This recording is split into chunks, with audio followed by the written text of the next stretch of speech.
Voting is a civic duty. Let's register on the electoral list. This is a message from Equinoxe Television.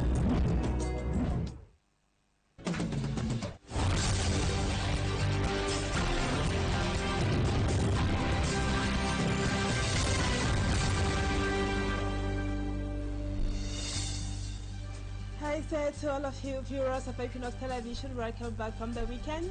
It's time for the news tonight. Thank you so much for joining us. I'm Majestari this evening. Some members of the Southwest Chiefs Conference call on President Paul Biya to launch his campaign in the Southwest region ahead of this year's election. The call comes at the heat of the Anglophone crisis, as the Anglophone crisis continues with kidnappings and killings on the rise, and President Paul Biya is yet to step foot in the Northwest or the Southwest regions of the country since the war began. Will President Paul Biya heed to that call? We will be telling you more or attempt an answer to that in this news edition. And the Chiefs made a call during the Southwest Chiefs Conference, which happened over the weekend in Dimbe. Plus, civil society actors have strongly condemned the huge amount of money Cameroon will have to pay its former coach of the senior football team, Antonio Conceição. They say the hundreds of millions of francs CFA could be used to provide basic social amenities lacking in the country. We will also be telling you more in this news edition. And deviant behaviors continue to gain ground in Cameroon. A video of a little girl child with seductive dance moves in school and being encouraged by parents and school authorities have been severely denounced by civil society actors in the country. We'll tell you more in this news edition. Viewers, those are our big stories. Details and more in just a moment.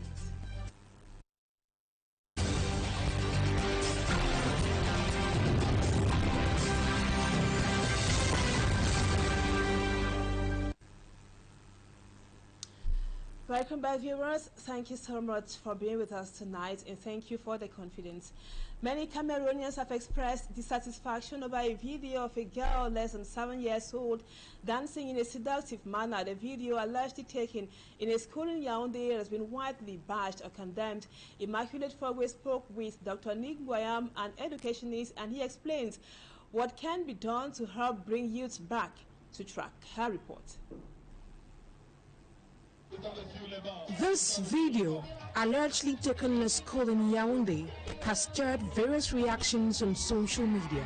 The little girl is dancing in front of classmates, teachers, parents, and other school authorities.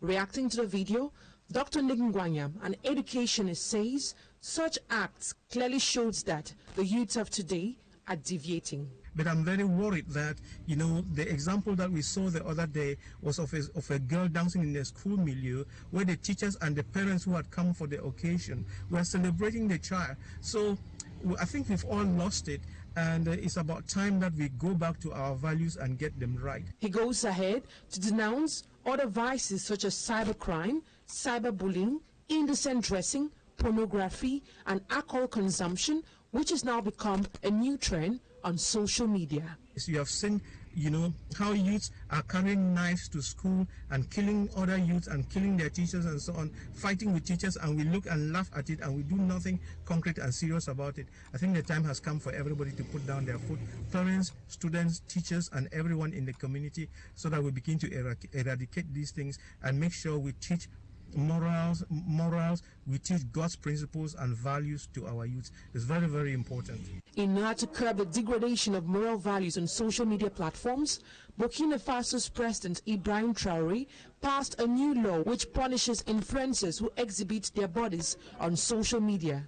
They now risk facing up to 2 years in prison and paying a fine of 3 million francs CFA. Observers believe the decision marks a significant turning point in Burkina Faso's online content management. Meantime, the population of Makari, a locality in the far north region of the country, decried the destruction of their farmlands by elephants.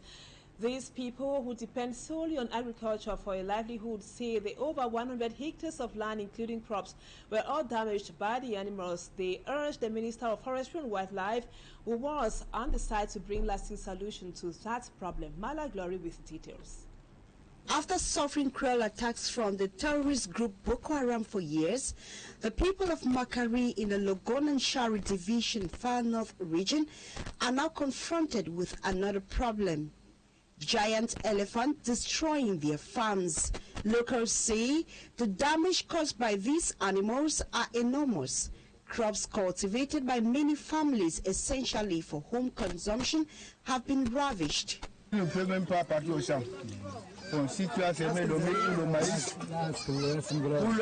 He says they can't go to their farms anymore. Their crops are often destroyed even before harvest. The Minister of Forestry and Wildlife, while on a working visit to Makari, visited the farms to evaluate the level of damage.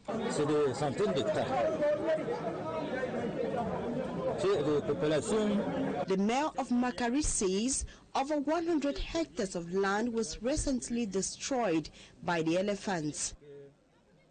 A disturbing situation to the population who rely on farming for a livelihood. They call on the Ministry of Forestry and Wildlife to bring lasting solutions to these problems. La réalité, c'est que les corridors d'éléphants sont obstrués. Et vous savez, ces corridors... Foresters reveal that elephants are generally animals that protect the environment. They are often found around fertile lands, which at the same time are areas good for agriculture. He adds that lasting solutions can only be possible if the population cooperates. However, the minister promised measures are being taken to secure the national park and protect elephant incursions. While waiting for the measures to bear fruit, the inhabitants of Makari continue to live in fear. In other news, Professor Maurice Kamto and Honorable Cabral Libi, leaders of the CRM and PCRN political parties respectively, have firmly condemned the recent barbaric attack in Mayo Sound in the south region of the country against non-natives. Both politicians once more rebuke hatred by some Cameroonians against their fellow Cameroonians, encouraged, according to them, by the Biya regime. Both political figures call on the population of the south region to desist from hatred against other compatriots. Innocent Azet tells us more in this report. Close to a week after the barbaric and bloody violence in Mayo Sound in the Ntem Valley of the south region of Cameroon, curious Cameroonians awaited the reaction of the government in vain. Most importantly, as it undermines peace and national cohesion. When locals of the locality attacked and sending away people they qualified as non-natives, accused of being responsible for the slaughter of a native, while the Yaoundé regime regarded it as a known event by maintaining a silence on this repeated violence in the head of state's region of origin. CRM President Professor Maurice Kamto, in reaction, condemns the violence against non-natives and silence of the Biya regime, stating that crime has no tribe, ethnic group or language. No matter what, no one has the right to take the law into their hands. Professor Maurice Kamto says administrative and security forces give the impression that the head of state's region of origin is apart from Cameroon, where laws are not obeyed or different from those governing the rest of the republic. He also indexes defense and security forces in such hateful repression experienced by his CRM party, particularly in the south region still. Maurice Kamto urges the Biya government to put an urgent end to the recurrent savagery in the south region, with the political, economic, social, intellectual, traditional and religious elites in the region concerned, able enough to denounce these acts which give a bad reputation to the population of the region. He reiterates that no community will be thrown into the sea and re-emphasizes the need to reflect together on the conditions of Cameroonians' coexistence in republican fraternity and peace between communities. In the same light, Honorable Cabral Libi's Cameroon Party for National Reconciliation condemns the February 20 violence, stating everyone has the right to live everywhere in Cameroon, move freely, subject to legal prescriptions relating to public order, security, and tranquility. The PCRN also deplores the democratization of violence in Cameroon, which jeopardizes responsibility, peace, and development. Cabral Libi, through his spokesperson, urges authorities to impartially investigate the acts of vandalism, with the perpetrators brought before the law. Let's now come back to the strike action of unemployed PhD holders in the country. Unemployed PhD holders in Cameroon continue pressing for their recruitment into the public service. They have promised to continue their strike action in the nation's fiscal capital, Yaoundé, should the Ministry of Higher Education fail to provide expected answers to their plight. Babila Jonathan reports. Holders of the doctorate degree on strike in front of the Ministry of Higher Education in Yaoundé. They are demanding for recruitment. Many of them have been jobless for several years after graduation. Some are already close to the 45-year recruitment age limit in state universities in Cameroon. We need an additional list for the unemployed doctors who are in our quarters. We have about 2,000 unemployed doctors in Cameroon. I have census 518 doctors who are not recruited.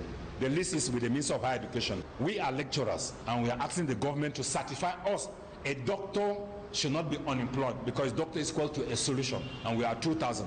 After a conversation with the Minister of Higher Education, Professor Jacques Famendongo, they are now waiting for the implementation of the resolutions of the meeting. The resolutions that were taken, one, numerical replacement. What does it mean? Somebody has died, somebody has gone for retirement, so they have to replace the person. Second resolution, those who have attained 45 years of age and can no more deposit a document, because above 45 years, you can no more lecture in the university. They will be taken in the special recruitment of the third phase of the President Paul Biya's recruitment of the 150 doctors in Cameroon. Then thirdly, they will make a plea to the head of state to take everybody in that 518 doctors that are unemployed. They have been hitting the streets for the same purpose since 2019. We told you in the headlines that some chiefs of the Southwest region have called on President Paul Biya to launch his campaign ahead of this year's election in the Southwest region of the country. The call came during the Southwest Chiefs Conference, which happened over the weekend that was in Limbe. Will President Paul Biya heed to that call? For me, Armstrong Sander attempts an answer in the report which comes up next.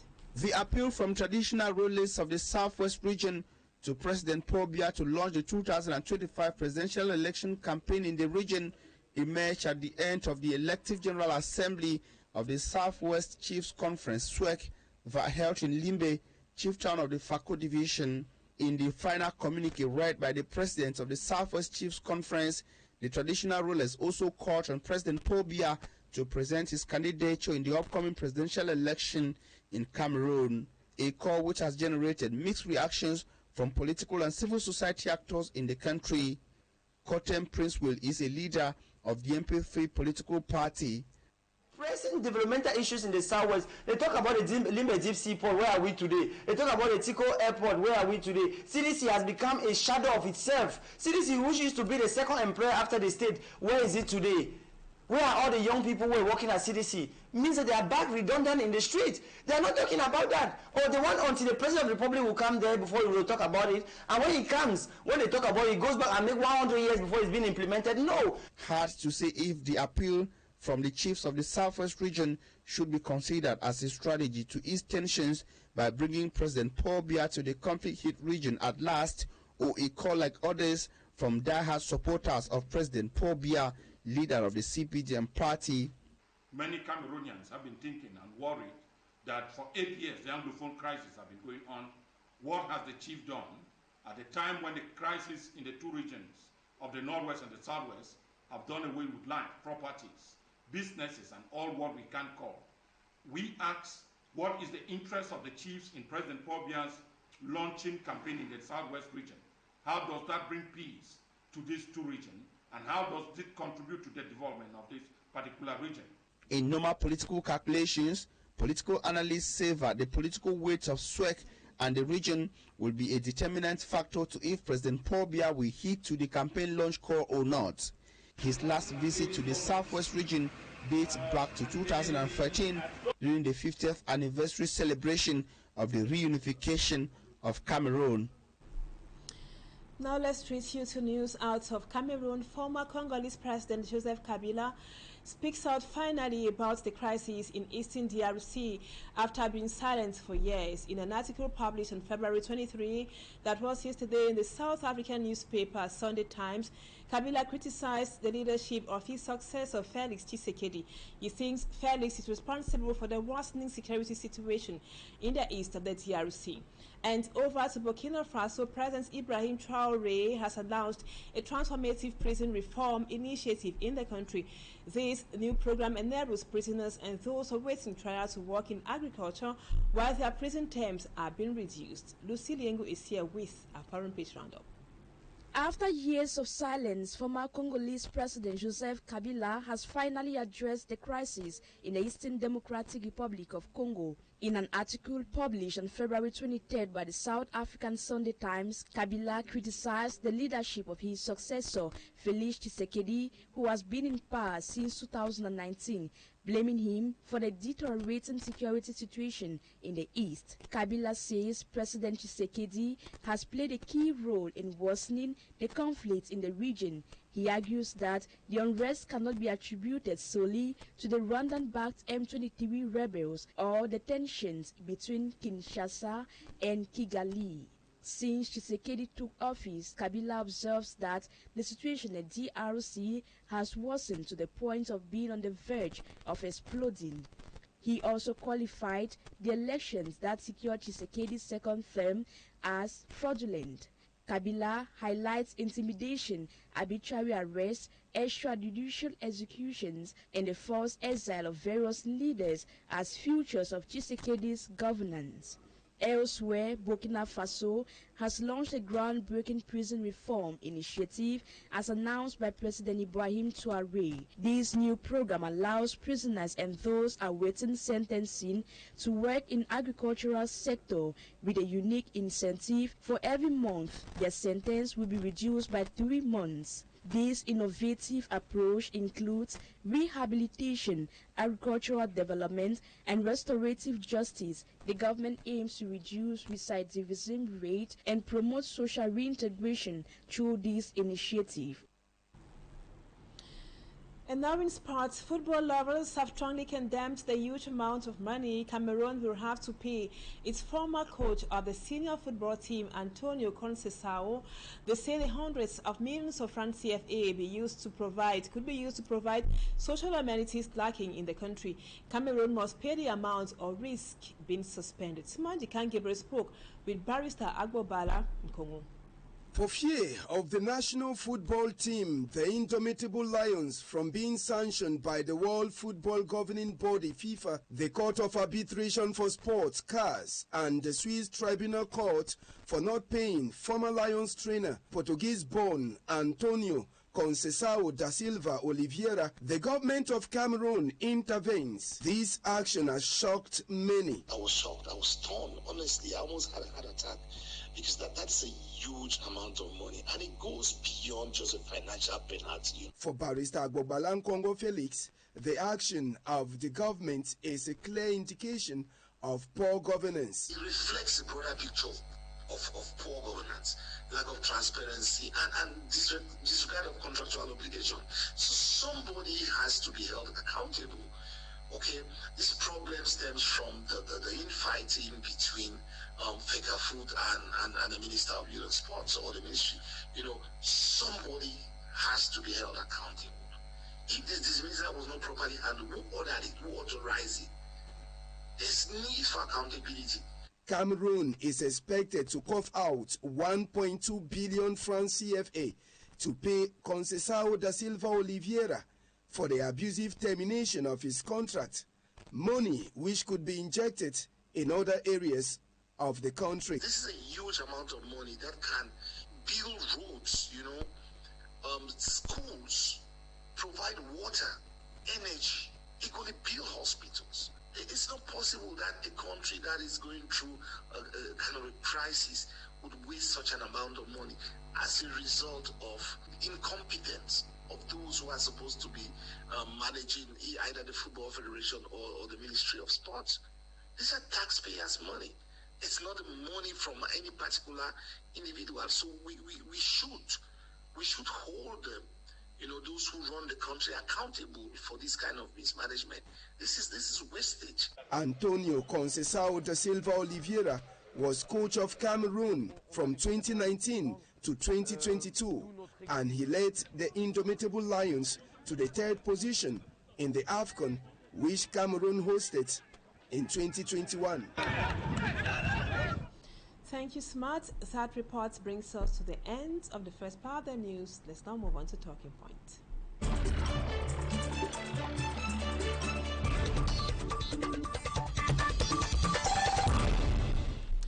Welcome back, viewers. Our guest tonight is Dr. BUSI NEBA. He is a politician. Thank you so much, Doctor, for accepting to be our guest on Talking Point tonight. In the course of the news, you watched the reports of Innocent Aze, or you're aware of the recent violence in the South region, the head of state's region of origin. How can you analyze the fact that violence there is somehow recurrent, whereas many expect the South region to be a model of peace and living together, as has always been preached by the head of state himself? It's very, very unfortunate that in the 21st century, where the President of the Republic, His Excellency President Paul Biya, comes from, in the South Center, in the Mayo Division of Cameroon, at Sangmalima, where native of that area don't want to see outsiders. I've never seen this before. The barbaric act, the demonic act, the devilish act, where people take weapons, good weapons, to destroy the businesses of people, to even use good weapons, cutlasses, to destroy, to fight, and to want to kill people, where the President of the Republic comes from, is not good. It's not healthy in a democracy. They are supposed to show an example. I want to say that is xenophobic. The xenophobic act that has been done by those from the southern part of the Republic, the homeland of the head of state, is not cultured. The President of the Republic is talking about national unity, national integration. We cannot be talking of national unity and national integration living together, where some group of people don't want to see others. We are all Cameroonians. Cameroon is one and indivisible, as the head of state is saying. The head of state cannot be preaching of a one and indivisible Cameroon when indigenes, denizens from his own area, don't want to see outsiders. They don't want to see Bambiliki. They don't want to see people who are coming from other areas and doing business. People who have established their lives and their families. It's not starting today. In 2019, this happened, where there was a Boha, where there was an infighting between indigenous and outsiders, where stores were being looted, people killed. It's not healthy. Dr. BUSI NEBA, since that attack, which has been described as barbaric, like you just said, against non-natives on February 20, the Biya government is here to react, to denounce it. What is your impression, and what possible risk of that silence? I think that the silence of the government is not yielding fruit, because a barbaric act of such, where people invade the properties of others, fight them, brutalize them, kill them, destroy properties and lives, the government has to intervene. It started some years back. We cannot keep looking. Crises emanate from just little things, and these are not little things. This is xenophobic. It is xenophobia. I think that the government should intervene and solve this crisis. We are in a democracy. We are in the 21st century. People are enlightened. The government has been preaching of social cohesion. Social cohesion is very important. All Cameroonians have the right to live wherever they want to live. It is their right. It is enshrined in the Constitution of the Republic. Everybody has the right to live anywhere you want to live in Cameroon. Whether in the north, the south, east. We have more than 250 ethnic groups in Cameroon. People have the right to live anywhere. We have 4 geopolitical zones in Cameroon. the southern Sudanese, the northern parts of Cameroon, you can live there. We have the coastal areas, Douala, the southwest, you can live there. We have the Bantus, the Semi-Bantus, the Betinfang areas, the southern areas and the center where everybody can live. And then the northwest, the grassfield areas where everybody can live. And we have seen people living, we have seen Northwesterners living in the north, in the central region, Southwesterners living in the north, the central region, and then the French part of Cameroon where our brothers in the Francophone areas also living in the southwest, and we are living together. Why should this kind of thing erupt and government is silent?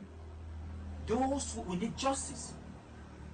Living together, national unity and national integration, if we have to promote it, the Commission for Bilingualism and Multiculturalism should investigate this. The National Commission of Human Rights should investigate this.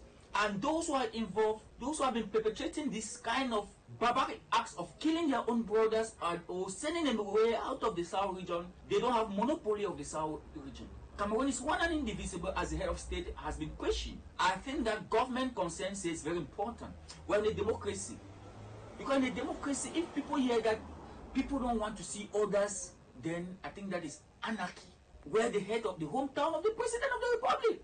I don't buy this. I think that the head of state, in his magnanimity, should intervene and see that those who are involved should be sanctioned and justice takes its place, and we should continue to preach the spirit of living together for Cameroonians to know that they are brothers and sisters. You can live anywhere, you can stay, settle anywhere, you can work anywhere, and you can live in harmony. Thank you very much. We are trying to ensure that national cohesion is a reality in Cameroon. Dr. BUSI NEBA, what should be done to dissuade people from behaving as such, that is, fighting fellow Cameroonians? I think that government should intervene and solve this problem because it can lead to a crisis. It can lead to a crisis. It is very important for the Cameroon government to solve this problem. Those who are involved should be reprimanded. Those who are involved, I think that justice should take place. The silence of the government is not showing a kind of democracy, living together. Because in living together and pushing the issue of living together, I think that the Commission for Bilingualism, and Multiculturalism has something to do. Because they are the one to push living together to everybody. They are the one to, they should give them the right to investigate and sanction.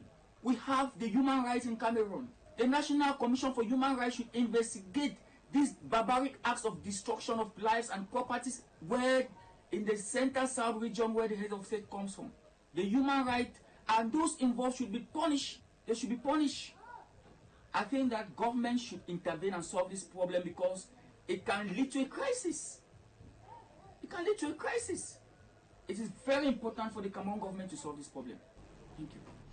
Thank you so much, Dr. BUSI NEBA, for accepting to be our guest on Talking Points tonight. Hope to have you some other time. Viewers, thank you so much for always being there. That was what we put together for you on the news this evening. Thank you for the confidence. Our programs continue tonight in about 30 minutes. Equinoxe with Search Alangutu live from Douala, and the news in the French language comes up at 8 p.m. Stay with us on Equinoxe Television and see you again tomorrow, same time, God willing. Bye-bye for now.